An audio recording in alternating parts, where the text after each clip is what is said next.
Oh, yeah, way better. Awesome. It was like totally ringing in my ear, but that's awesome. You're so resilient. So thank you for joining me, Jocelyn. Absolutely.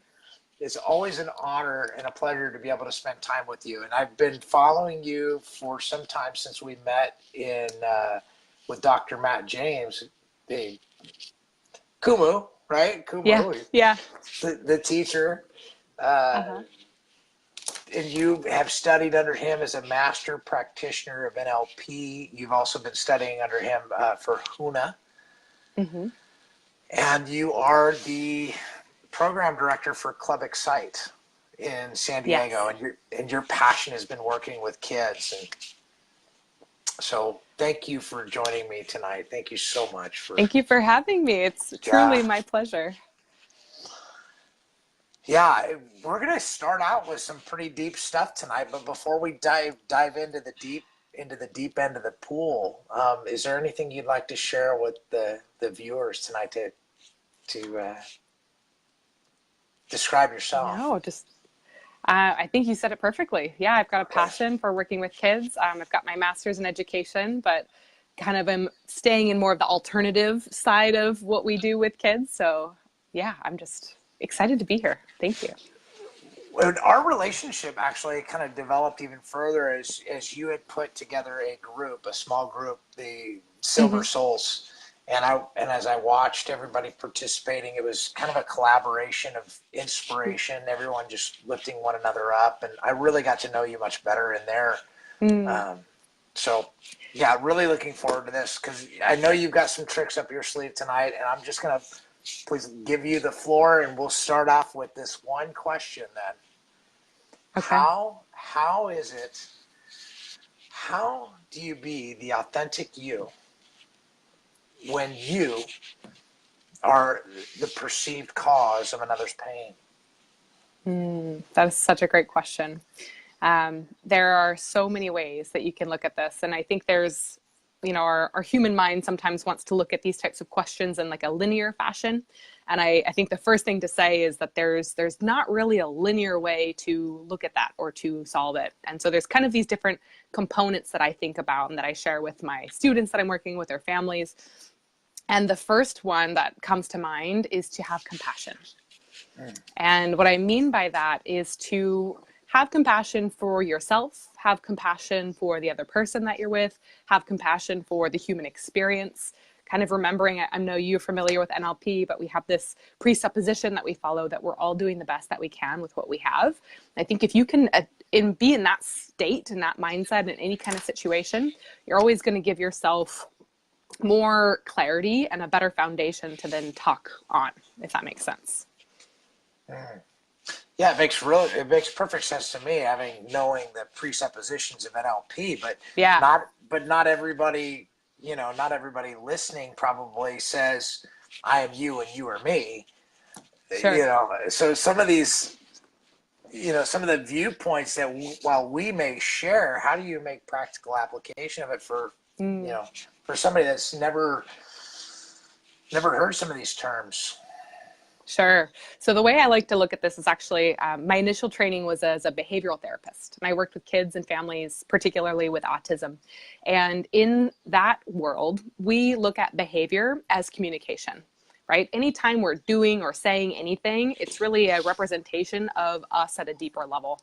And when we can see behavior as communication, then we can kind of step into that mindset of we're doing the best that we can with what we have because we as humans work on adaptive behavior. Do you know what that term means, or have you Help heard of me it before? understand it. Help me Yeah, I'll understand break it. it down. So we're always adapting to the situation that we're in, right? We know that whatever kind of situation we're walking into, we have to assess it. We have to figure out what's going on. Am I safe? Am I not safe? Like our brain is just pre-programmed as a human being to be able to adapt, right? That's one of the magnificent things about our minds. And so sometimes our behaviors are in alignment with the people that we're around, right? We have a behavior and it's an adaptive behavior. It works well for us. It works for others. Other times we have maladaptive behaviors, which are not necessarily ecological, right? I might say something that offends you, and to you, that's a bad behavior, or I did something wrong, right? So we have this idea of adaptive behavior. Does that make sense? Yeah, I really freak people out when I say it's neither good nor bad. They look at me Yeah. like I'm kind of crazy. I say, "Oh, it's neither good nor bad. It just is." Yeah. Yeah, that's kind of the background knowledge that I take into being able to trust that statement that we are all doing the best that we can with what we have because of the fact that we operate on adaptive behavior. So, for example, with kids, we say if a kid could be doing better, they would be doing better because we know that whatever they're doing in the moment is them doing the best that they can with what they have, given how much knowledge they have, how much prior experience, the resources in that given situation, they're showing up and doing what they know how to do. Mm. So there's really no bad kids. No, no such thing. Mm. There are programs and mental patterns that don't work well, and you could look at that as bad if that works in your mind.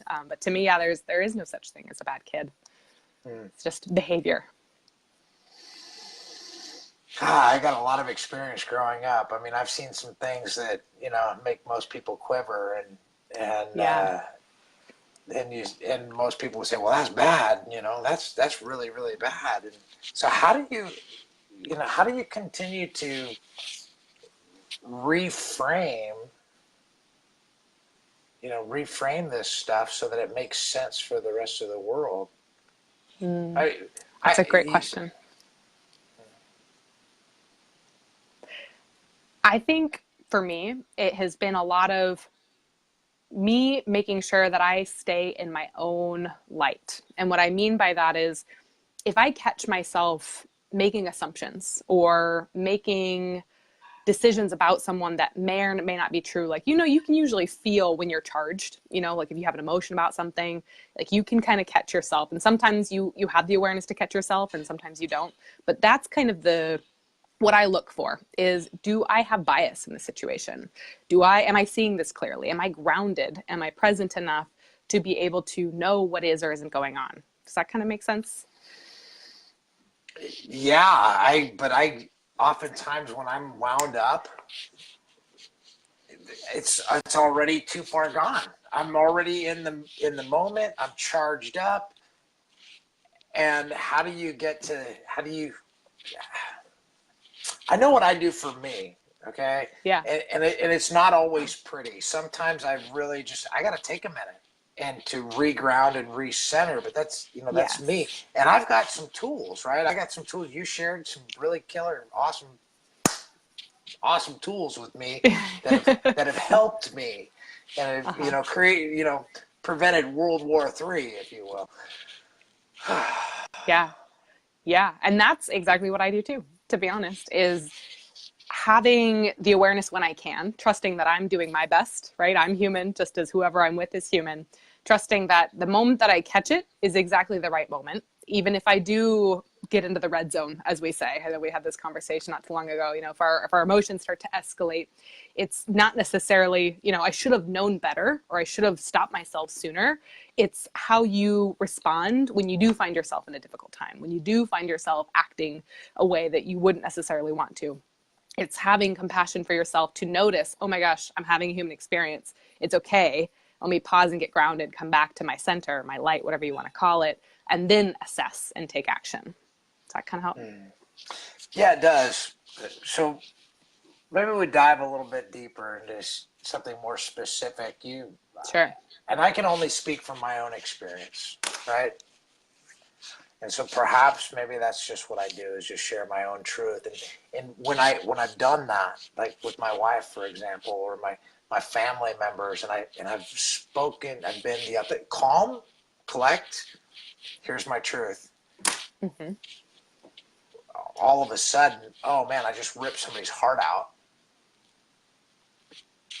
Was I not being compassionate? Was I just not present in that moment? Was I really not there? Was that my ego that had to get that out in that moment to be authentic? Is that what we're talking about? Because if I was really paying attention, if I was really present, would I be causing pain? Would I be? because I believe I'm always a cause, right? Mm-hmm. I take 100% responsibility for my life. That means everything in my world. That means I'm no victim. That means I am the victor. I am the creator of my reality, and I've everything that I'm experiencing. I've attracted into my life. I've brought manifested in some way, shape, or Mm-hmm. form. That's 100% responsibility. There's no room for saying you did this to me. You did this to me. I, you know, so Mm-hmm. there's no room for that. But the moment that I come out and I say, you know, uh, gosh, I'm trying to find an example where I won't upset the apple cart. I got plenty. I got plenty of them. Oh. Yeah, and you're on the right track there. I think to be at cause is something that we don't always learn, and some people never learn, and it's kind of a difficult conversation. So maybe we should break that down before we keep going. To be at cause means to be on the side of I'm co-creating this reality that I'm experiencing, right? There's no one's doing anything to me. It's I'm choosing to perceive my reality the way that my brain knows how, right? So it's kind of taking that assumption. That's another one that you can kind of have in the back of your mind, is knowing that we're all perceiving our reality based on our own set of beliefs, our own set of values, our own past experiences, right? And so to be at cause means owning the way that you are seeing the world. It's not saying you're doing this to me or you're making me feel this way, or because you did this, I'm now doing this. It's saying, no, you did that, and I'm choosing at some level, whether it's conscious or unconscious, to respond in this way. Or you did this thing and my behavior did this, and it's just owning your side of it based on your own internal world. Does that kind of help? Yeah, it does. I do own it, and Right. the challenge that I face, and this is just my personal experiences, and the words I hear from time to time are, I'll say I'm unattached. I'm not attached to the Mm-hmm. outcome. And they say, well, no, you just don't care. You don't care because now that I have this mindset, it's not that I don't care, because I care deeply. I love deeply. I love my family with all my heart, my soul. But at times, I can sit calmly when the entire world is erupting around me, and I'd be stoic. And Mm-hmm. I got to tell you, Jocelyn, that in those moments, there's more heat because I'm stoic. It's like, you don't care. You don't Yep. feel. You're like Iceman. I'm like, no, I care deeply. I just, Showing it differently.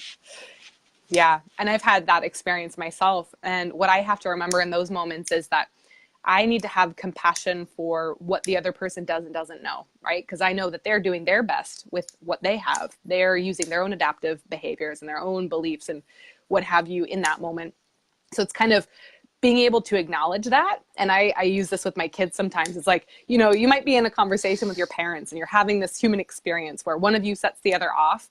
It's not about being right or being wrong or whatever. It's about being able to see each other and seeing that, oh, my mom, for example, is having a human experience right now. I'm going to choose to put myself in a bubble so that I can see her as just human. And I'm not taking on her energy. I'm not, putting myself in blamer mode or victim mode because she's lashing out or she's upset or whatever. That gives you that point of power to then say, oh, let me have compassion for this person so that I can then decide how to respond. Because you may choose to disengage. You might say, you know what, there's too much energy, there's too much emotion going on right now. Let's just pause and take a time out, come back to this conversation later. Or you might be able to actually see them and be grounded enough to say something that's actually going to help, and then kind of shift the energy and take the conversation going a different way. And they're really valuable life skills in all kinds of scenarios. Because like you said, sometimes you don't show enough emotion, right? And you're just kind of sitting there trying to do your best. But if you can be in that space of being grounded, stoic, if that's what's necessary at first, and then catch yourself and then decide what to do next based on that compassionate view of the other person, then that helps to set a better foundation for the next course of action. yeah, thank you, Jocelyn. Listen, for our viewers, if you're just tuning in now, thank you so much for joining us. Jocelyn is elaborating, going a little more detail in some of the tools that she uses, um, both in NLP and how do you use Hoonah? How do you apply any of this from a Hoonah perspective? Yeah. So Hoonah, I use a lot of the energy work tools from Hoonah. So Hoonah, for those of you who haven't heard of it before, is the ancient Hawaiian spiritual system. And it's really based on healing energy, principles from meditation, laws of the universe. And so part of it is, the laws of the universe helps you to better engage with your world, just having that foundation. Some of the stuff we learn in NLP is kind of derived from the way that the universe works, right? Like law of attraction, the law of cause and effect, looking at the idea of like the internal world is your outer perception. So a lot of that is also in Hoonah. So that kind of helps, just having those sets of presuppositions or universal laws in the back of your mind.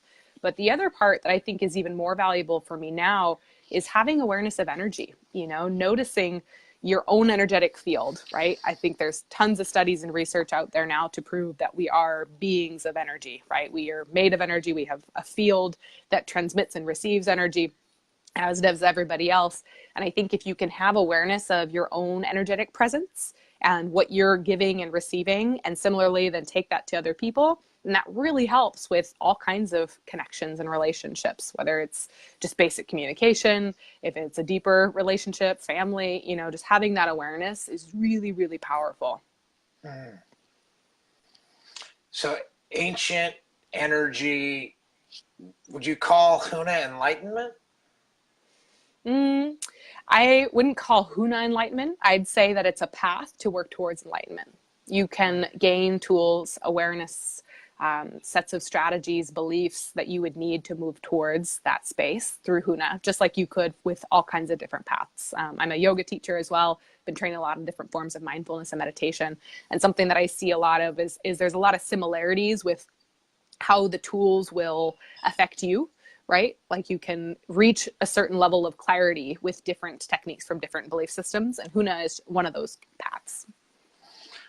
Yeah, I've been studying so many different philosophies and religions and modalities, and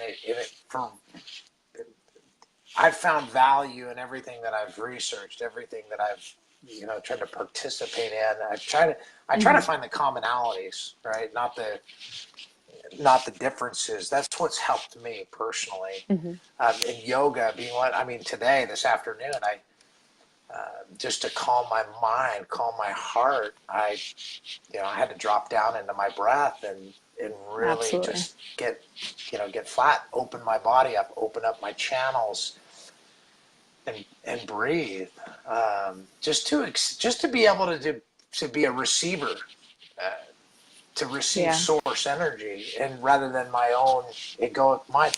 Is there a place for the ego in all of this? Because how do you put what I hear you saying and describing is like really separating oneself and standing in the space of compassion for another, and that's source, right? That's the God energy. That's the Absolutely.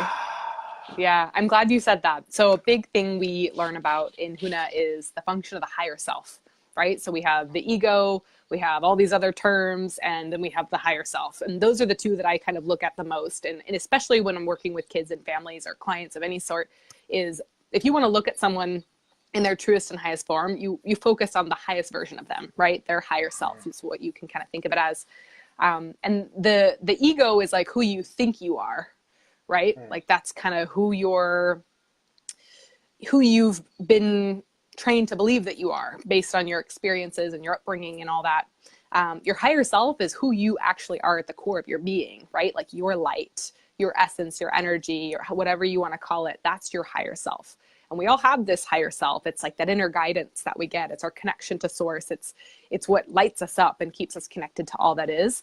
And so I think a really fun part of the human experience when you start to work down this path is starting to learn to separate, like you said, the ego and the higher self. And I'll tell you, one of the most amazing things that has really supported me in learning how to do that is also to learn about shadows. Are you familiar with shadow work? I read Dr. Matt's book, The Shadow, and Yeah. in Oh, fact, yeah. it was about a year ago, and I started right after reading it. I can remember one of my first, inspirational posts, and it was trying to dissect that ego, and like I knew I had this awareness of what it was, and I just read Dr. Matt's book, and then again, it still evolves. So I would say that I don't have it all figured out, Jocelyn. That's why you're I don't think any of here. us do. I don't either. I don't either.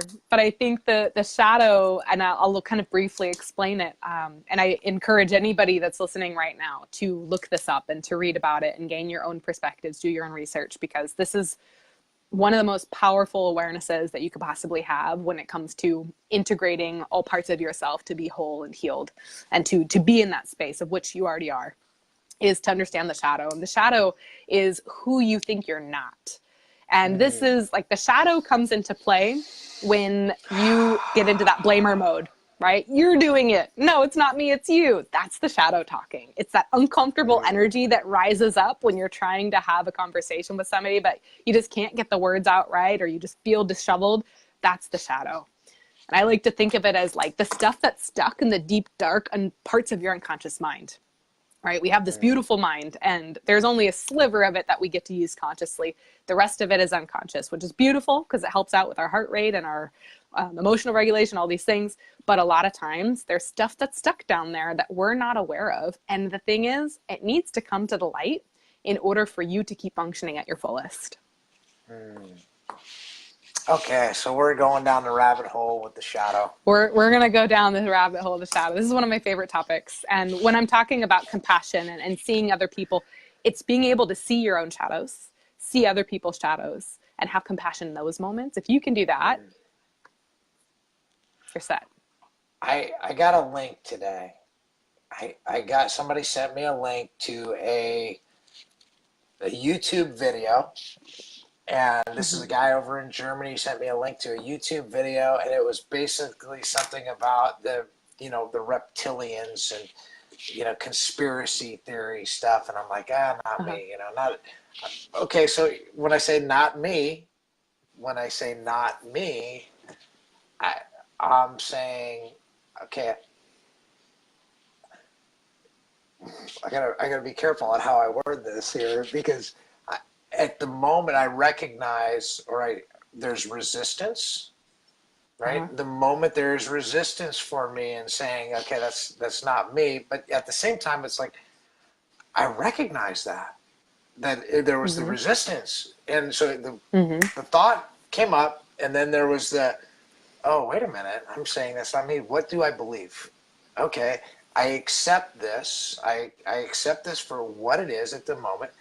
Now, I know it's not something I necessarily want to pay attention to, right? Because it's all there. All realities exist simultaneously. And I have to say, okay, well, what is it I'm tuning into at the moment? What do I want to pay attention to? Because it's like this vibration. It's all vibrating, and it's all there. I mean, it's literally, it's all there. But what, who am I as the receptor, as the receiver? If I turn that station into to that love, to that compassion, to what it is I want to experience, and then out of nowhere, you get this, crackle and go distortion. No, this might be a.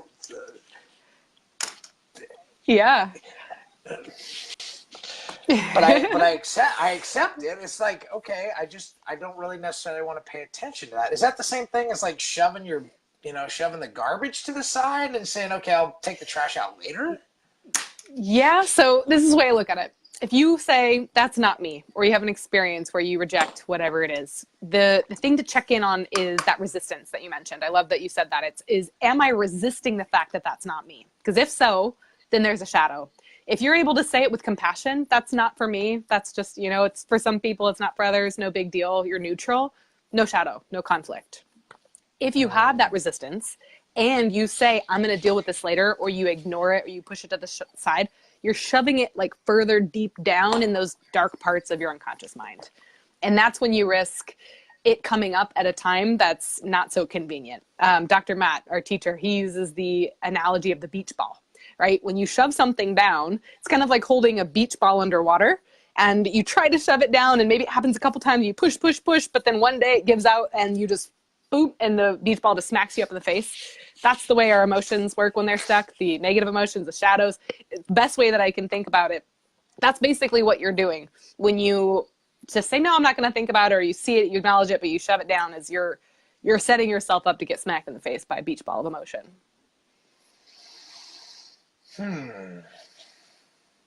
Okay. So rather than shoving it down, I'm not neutral. Okay. I'm just face it. Look, I'm not neutral at this moment, but I'm not prepared to deal with whatever's on my plate. What do I do with that? A lot of things that you can do. One is ask for help, right? Anytime you can't handle something on your own, ask for help, whether it's a therapist, an NLP coach. Ask somebody that can support you with this. This is like depth psychology is one path that you can look at, learning about like Jungian psychology, NLP, those of us that are trained in MER, mental emotional release, we can definitely support with that as well. So that's always my number one suggestion is if you're not sure what to do, ask for help. If it's something that's small, maybe a little trigger that you got during a conversation with a loved one, then I use this practice of compassion, and it really helps. It's basically just saying, okay, here is this shadow, right? And it's just kind of personifying it and looking at it as a beautiful part of you that was once part of your wholeness, and right now it's just been forgotten. And it's really just having the moment to meditate on it or journal about it or be with it in whatever way works for you, and ask, what is this part of me trying to do? Or what need does it have that's not being met? Or what could it be possibly trying to tell me that I'm not getting? Because usually whenever we have shadows come up, we have emotions come up, it's because they want to be resolved. There's something in them that is for us, that wants to help us, that wants to be brought back to our awareness so that we can continue to be in our light and continue to feel whole and feel good. And we have to take the time to be with it in order to integrate it. Like the book you mentioned, Dr. Matt's Integrating the Shadow, Master Your Path, is a great book to figure out how to do that process too.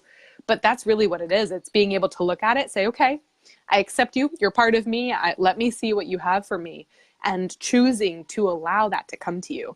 Whether you have to meditate and release some emotion first, do whatever you got to do, it's being able to be with it. And also trusting that sometimes you get the learning right away. You can just look at it and say, oh, wow, that I just hadn't thought about it yet. And other times it takes some time, it takes a day or two, sometimes a couple weeks or months. Like we all get our learnings and we all reconcile our shadows at our own pace.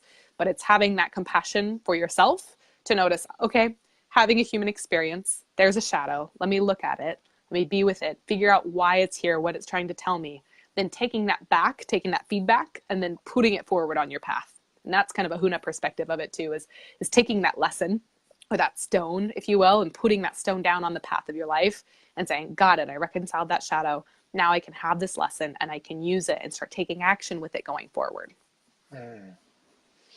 There was a powerful tool that I learned, and this is how I was first introduced to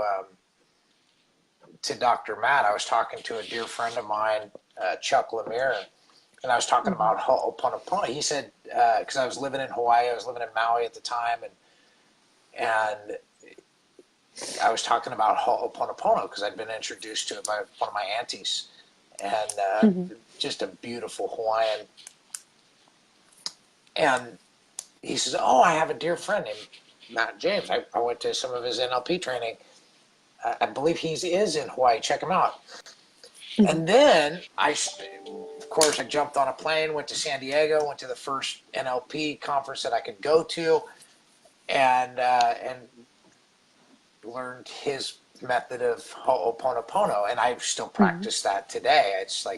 I incorporated that in my life, and that is a process of forgiveness. But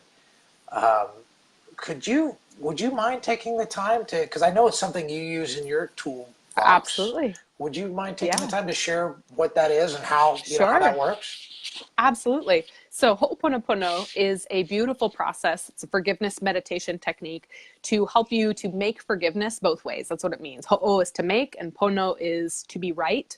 So pono means to be right with me, right with you. So to make forgiveness or to be right with, going both ways. Ho'oponopono is a really great tool to use One, if you have somebody in your life that you just need an energetic reconnection with, maybe you've wronged someone or they've wronged you, great tool to help to resolve the energy, the hard feelings, so that you can just come back to the highest versions of yourselves and move forward on the path. Another way that you can use it is that if you are having a conflict with somebody and they've triggered you and you have one of those shadow moments that we talked about a moment ago, Ho'oponopono can actually help you to resolve those shadows. So say you and I, Rick, we're having a conversation and you say something and it just hits me the wrong way. And it's not you, it was me, it's the way that I picked it up. I could do Ho'oponopono with you to disconnect from the energy so I can then better look at that experience or that shadow and see what it was for me. Does that make sense? Yeah, it makes total sense. Oftentimes I'll hear people, and my kids, I've kind of reprogramming my kids now. They tell me, oh, I'm sorry, Dad. I'm saying, no, you're not sorry. Don't ever be sorry. You're not sorry, because the words "I'm sorry" end about 6 inches from your mouth. Yeah, you sorry sack of, whatever, right? It ends there. But the words, please forgive me. Now that puts somebody at cause, right? So that requires an action rather than it ends here. Exactly. Yeah. So the process of Ho'oponopono, the way that it works is it's basically a way of you being in your light, seeing the people or person that you want to make forgiveness with or to be right with, seeing them in their light and asking for that forgiveness going both ways. So you're right. It's saying, please forgive me, letting them know I forgive you at the highest level of our being. We all love each other. We all forgive each other. We're all one, right? It's kind of going back into that space, having a conversation in your mind or meditating on it, whatever that looks like for you, so that you can then ask for that forgiveness. And you're right. It's because when you say sorry, there's no action. It just stops right there. But when you ask for forgiveness, that puts you in the point of power of I did something, whether I know it or not. Right? Sometimes we do things and we're not sure that we did it and we might not know it, but to them, in their mind, it might be the case. It's owning that regardless and asking for forgiveness that gives us that point of power so that we can then bring it back to the light and then come back to that space of wholeness. Well, is somebody's acceptance, how do you say this? For me to be okay, do I have to have somebody else's forgiveness? Do I have to have do they have to participate? No, not at all. That's the beautiful thing is when you're in that point of being at cause, right? Being the creator of your own reality, you recognize that nobody can make you feel any which way. So if you're holding on to something, they're not making you hold on to that something. You're choosing to hold on to that something. So going within yourself, looking at whatever shadow is present or whatever emotion needs to be released, kind of gives you that point of power to say, you know what, regardless of how that person is or isn't feeling, I can choose how I want to feel about this. And that's where this process goes, right? So the beautiful thing about the mind is that it is able to work in visual mode, right? So this is actually a closed eye meditation process where you see it happening in your mind, and it just happening in your mind gives you the same sense of peace as if it was to happen outwardly. And what's great about that is then you can decide if it's actually something that needs to happen in real life or not. Maybe it was just you. Maybe that person had no problem at all and you were just totally in your head about it. It was your own stuff. Cool, this will resolve that. Maybe it was actually a thing that needs to be resolved, but you couldn't before. You were too charged up. There was too much stuff going on. Cool, use this process, release, disconnect, so you can then regain that point of power, be congruent or Pono in your own skin, have that compassion for that other person, then go into the situation with that rather than all that charge and all that old stuff. That's great. Give me 2 seconds. I got to let the Sasha dog in. She's banging on my office door. She's no not worries. Gonna let up. That's okay. I'm going to plug in my power too. Come on, Sasha. You're totally down. Have a seat. Yeah, what are you going to come up here? Feedback if I do that. If I plug it in. Yeah.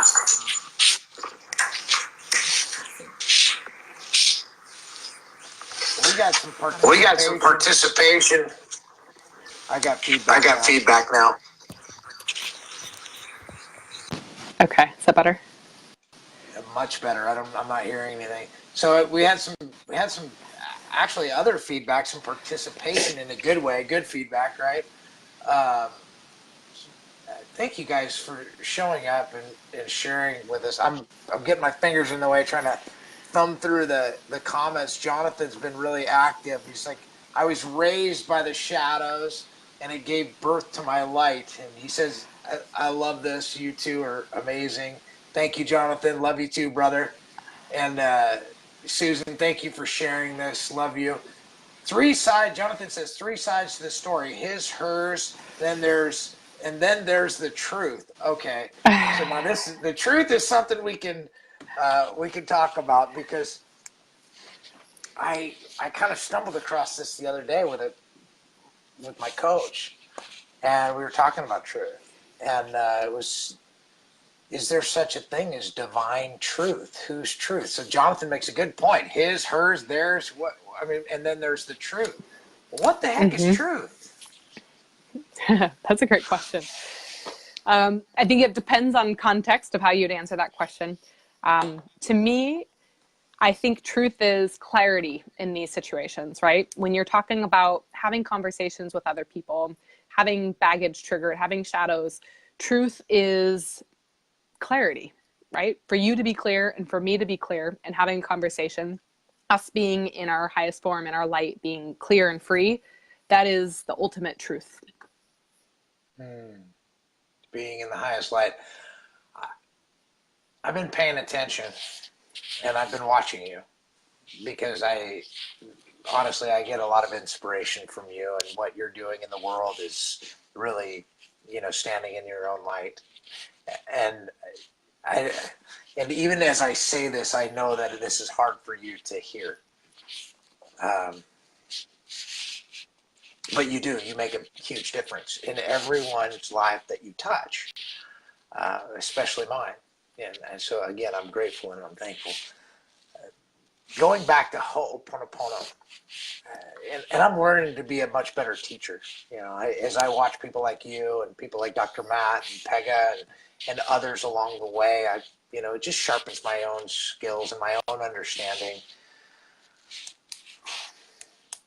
But as I was doing Ho'oponopono, I was trying to teach my family how to do Ho'oponopono one day. Oh my Lord, was it ever a trigger? My wife asked me, she says, well, who's on your stage?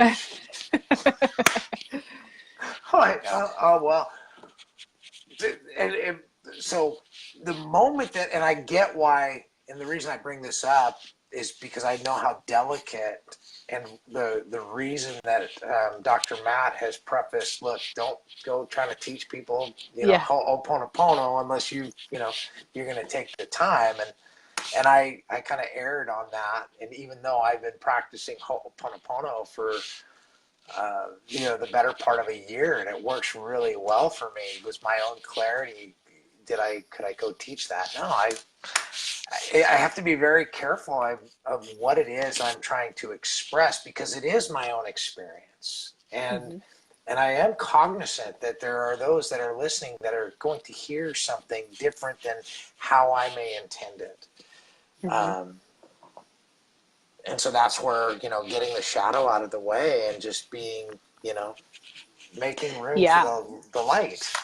Yeah, and I want to speak to that because my mom, I think, is here right now listening. And we have been able to have some conversations lately that 3 years ago, when I first started learning this stuff, I so badly wished I could have communicated to her. I so badly wished I could have told my parents, I got this tool, it's called Ho'oponopono, it's amazing, you're going to love it. But I just couldn't. And it was, now, in hindsight, I can see I just wasn't ready. I hadn't cleared enough of my own baggage out to say it with congruence and compassion, to see them in their compassionate space, right? To have those conversations. Now, just last weekend, I was up in Idaho visiting my family, and I took them through the process of Ho'oponopono with total congruence. They loved it. It was just an amazing experience. And what hit me afterwards was, whoa, I had to get to the space of being clear and congruent enough with my own self, clear and congruent with whatever they may or may not like about it, to then be able to be in the space of compassion while guiding them through that process. So it's kind of like being able to hold two worlds in your mind at once, right? I can see my mind and my perception. I can see theirs and theirs. And whatever happens, I'm still going to have compassion, love, and light for them. That was the space I had to get into in order to then very authentically deliver it. And once I did, it was received. It was so well received, and it was such a beautiful experience. And it takes time, it takes time to recognize what in you needs to be healed so that you can then, with congruence, bring that to other people. And that's part of why you have to wait till level 2 of Hoonah to be able to even get trained in Ho'oponopono to do with other people. So you got to work on your own stuff first. You got to get clear of your own foundation so that then you can more authentically and compassionately share it with others. There was a moment, and it went beyond a moment because it survived the, coming home of my first NLP training. I mean, I was so fired up, and this wasn't this wasn't like a Tony Robbins rah rah. Nothing wrong with Tony Robbins. It was not the emotionally charged aspect that I was latching on to. What am I saying here? My first experience in studying NLP, I learned some magic tricks. I did these swish patterns and integration processes to where, like, parts integration and stuff, and it, like, instantaneously. Another aspect that was, what am I saying here? I went home and I wrote a letter to Dr. Matt. I wrote a letter to Pega, and I said, look, if I don't, like, I knew that if I did not come back, if I did not study this, that I would die. That there was something inside of me that was going to die, and I needed more of this, because this was magic. This was true magic. And it was like the mastering of the mind, because so often most people just don't recognize that it's a program. We're just running programs, and they go, okay, well, you ask yourself, how did I get here? How did I get to this place? And next week, I'm going to be talking to some other, amazing, beautiful beings of light that have esoteric wisdom, deep knowledge to share with us. And I may be touching on addiction. I may be touching on whatever, but depends on who I'm speaking with. I got to look at my calendar. But the point is this. This stuff works. This is like to reprogram your mind to get to this place that I'm in now, Jocelyn. I mean, it brings tears to my eyes, because I look back a year ago at, who I am, and my wife and my kids will tell you the same thing. They'll say, like, no, night and day. I talked to my son. I talked to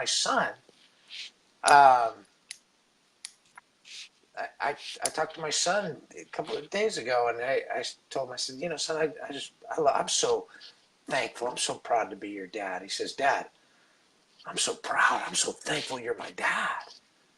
And it's like, wow, okay, Yeah. cool. But it is night and day, it's these are really impactful tools. They are. What would, are you still participating with Dr. Matt at the Empowerment Partnership? Are you still, what is it that you're doing there? Can you talk about that briefly? Yeah, right now I'm just going back as a student. I'm in level 3 of Hoonah this March. And then I go back and I assist as well. So I've done my master practitioner certification. And once you become that level, then you can go back and assist with the basic practitioner. So I go and help out and help new students learn, which is one of my favorite things. So that's kind of how I've been engaging with them these days. Definitely a Hoonah fan, and plan to keep going for as long as I possibly can.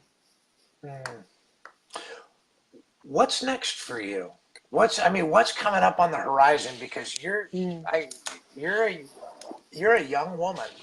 You've got so much in front of you, and you're already this program director working with kids. You've got all these tools. It's like, I dare not even say, do you have any baggage, right? Because it's like you've got this. Do you even have baggage?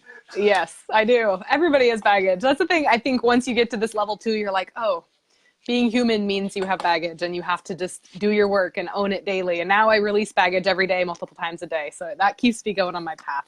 And I think through that, what I have seen is that there is such a gap in knowledge and awareness Okay, here we go with Jocelyn, and I just think that to share her message is really what needs to happen. So those of you that are out there that are changing the world, you've got a passion for what you're doing. Let's get you out here, get you talking, and spreading your message. Okay, so approve it. I approved you. Here we go. Adding Jocelyn. And she's coming back on. Thank you guys for being so patient. Hey, there you are. Ah, there I am. Not sure what Awesome. happened. Sorry Thank about you. that. No, I'm so glad. I was telling the audience while you're waiting to come back on that we have such a great connection, and my whole purpose, and as I bring guests on for the Breath of Eli for the show, it's really that you have a message, and that is bringing and shedding light for the rest of the world to see and to utilize, to implement, to integrate. And so if we can just latch onto it, just a little bit of that, we might be able to walk in our own light and live as the highest ideal of ourselves, observing the highest ideal in humanity. And that's my hope. That's my hope every day. I want to continue to be the optimist, continue to see people as well and whole and Same. yeah. That is absolutely my passion and why I exist. I want to go back to the question that you were asking me, because I think that if there's anything that I've learned on my path so far is that there's so much that we don't know that we don't know. And there's so much that we can know that we just need to have access to. And I have a huge passion for helping kids because I love to see what happens when you give somebody access to a certain level of consciousness or knowledge or tools or what have you at an early age, because you just grow and develop and thrive with it just so quickly. And so right now, kind of what I'm working on in my next step in my path is automating some of the lessons and some of the learnings that I've been able to have and to have access to on my path so that I can give them to more people. And so one of the avenues that I'm working on right now is through online trainings and doing online courses for mostly for educators, for coaches, for parents, people who work with kids. But certainly it's going to eventually turn into something that's for everybody, so that they can have more tools and strategies to support their kids in things like creating unconscious change, repatterning, reprogramming, learning how to better use your language, learning how to release emotions, all these things that if we had when we were young would have just skyrocketed our paths. My highest intention is to just make that accessible. It's not for just me to know. It's not for just master practitioners to know. It's for everyone. And we're in such an early stage of this part of the field, integrative psychology, merging things like executive functioning, mindfulness, and NLP. Like it just hasn't been done yet. And so I feel really grateful that I've been able to be kind of on the forefront of merging these schools of thought, because I have this deep passion in me to get this out there, to put it online, to get it where it is accessible so that everybody can have access and be able to use it for themselves and for the kids or family members, whoever is around them, to be able to improve the quality of life. That's awesome. That's a great mission. And I put your, basically your links, like your Facebook link, your Club Excite link, so that people can, they can just connect with you, reach out to you directly Awesome. and connect. If that's okay, I'm assuming. Absolutely. Yeah. Absolutely. Yeah. Find me through Club Excite. So that's where I work with kids and families. And then I also do coaching for people who work with other people. So service professionals who are very purpose driven, but just need support with keeping up on top of their game and working through emotion and burnout, things like that. I have a coaching practice, Silver Souls Wellness, as you mentioned, the Silver Souls Collective, and a group that's free if you guys want to join it too. So feel free to reach out to me if you have any questions. I'd be happy to point you in the right direction. Oh yeah, totally. So you just opened the invitation to Silver Souls. Oh yes, yes. If Oh, anybody what? out there Yeah. is just passionate about what we just talked about, if you're still here, you're still listening, you're like, yes, people need to have this. That to me means that you are part of our Silver Souls community, because it's really just anybody with this pure desire to show up and make the world a better place, to help humans, to help all of this stuff, just spreading that light. That's what that's for. So I would love to invite you guys into that Facebook group, the community that we've built. Absolutely. Well, we've got just a couple minutes here before we close out. Do you mind if we invite a guest to ask a specific question? Would that be Sure. Go okay for it. with you? Okay, so Absolutely. if you've got a question for Jocelyn and she can answer it for you here, or give you some, directed uh, input, some feedback, please put it up in here. We'll get it up and have a Trying to dialogue. see. And if not, if we're not able to answer it, if she's not able to answer it here in this forum, perhaps she'll get back to you, if that would be okay as well. Absolutely. So yeah, so if there's more than one, or but feel free. Um, I'm always looking for feedback. I'm always looking, how do I be the highest ideal of me? Because oftentimes I just come out. It's not polished. It's not prepared. But it's authentic. It's like, okay, I gotta come out. So Absolutely. Jonathan asks, are children wiser than we know? Oh yeah, that's a good one. Thank you for touching on this. I love that question. And this is my own opinion. You can take it for what you want, but yes, absolutely. I think so, because kids are, I like to think of them as like they're closer to the light, right? They don't have as much baggage, they don't have as much programming and stuff to be able to filter their world away from the truth. Because when you're born as a kid, you're just born with this pure consciousness, and you don't really have much way of distinguishing what is and isn't real or not true. You just take it all in, and you're just open, right? And kids have this really strong connection to intuition. And in that way, and there's even, you can look at the science and the development of the brain and how the unconscious and conscious mind functions up until about, I don't even remember the number, certain amount of years, 7 to 12, somewhere in there, your conscious mind isn't really even fully present. You're just this unconscious being, which means your higher self and unconscious mind are just talking and they're just flowing. So to me, when you get a kid, you're looking at this beautiful ball of higher self. And sometimes they have behaviors and things, that's the unconscious stuff. But that's why I think that they're wiser, is just because they have a stronger connection to source. They have stronger connection to that higher part of them. They don't have as much to hold back from. They haven't, the patterning, the programming isn't as much of a thing yet. Well, great question, great answer. Thank you, Jocelyn. I'm just grateful and thankful for your time tonight. Thank you for sharing your wisdom. Reach out to Jocelyn. You got direct questions for her. She's totally accessible.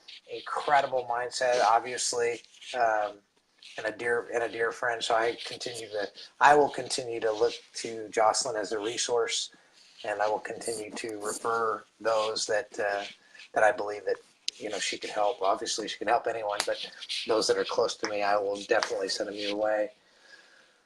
Oh, infinite love and light, beautiful soul. Thank Infinite you so love and much, light. Rick. Yeah, Thank you thank so much you. for holding this space and for asking these questions. I know that these are not always easy areas. They're sensitive, and I really appreciate you holding this space. Thank you. Yeah, my pleasure. All right. Well, with that said, please know that you all are wonderful, you're beautiful, and you're kind, and you are dearly, dearly loved. I love you. We all love you. And we'll look to see you next Tuesday at 6 p.m. Pacific Standard Time. Live Masters TV with the Breath of Eli. And just, if you will, just say thank you, Jocelyn. We'll just send her lots and lots of love.